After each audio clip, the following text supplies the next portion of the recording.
કે કોઈ પણ જવાબદાર અધિકારી નહીં, પ્રમુખ નહીં, કારોબારી ચેરમેન નહીં, તો આનું વહીવટ કોણ સંભાળશે ભાઈ?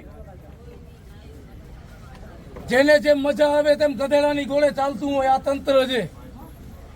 મારી તમને સૌને એક જ વિનંતી છે, આ કાગળ છે ને, આ આપણે કાગળ આજે નગરપાલિકાને ખાલી આપ્યું છે. તમને બધા તમે આજે સવારના હાજર હતા, પોલીસની ગાડી આવી, નગરપાલિકાના અધિકારીઓ આવ્યા, પણ રેકડી અટવા દીધી?